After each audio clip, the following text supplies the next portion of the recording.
విజయం గారు వంట అయిపోయిందండి. అయిపోయింది లక్ష్మి. ఈరోజు స్పెషల్ లంచ్ స్పెషలా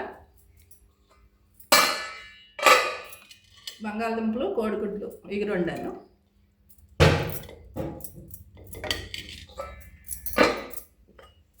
గోంగూర చేశాను. గోంగూర కూర పచ్చడి కాదు, ఇది గోంగూర కూర చేశాను. వేడి వేడి రైస్, ఇది వైట్ రైస్, ఇది బ్రౌన్ రైస్, ఇంకా వేడి వేడి చారు.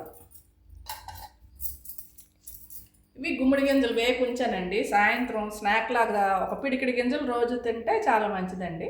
అందుకు వేయించి పెట్టాను సాయంత్రం పూట తినడానికండి. ఈరోజు మా లంచ్ స్పెషల్ అయితే ఇంతేనండి. మరి మీరు లంచ్ స్పెషల్ ఏంటో కామెంట్ చేయండి. నా వీడియో నచ్చితే లైక్ చేయండి, షేర్ చేయండి. నా ఛానల్ని సబ్స్క్రైబ్ చేసుకోండి. Thank you.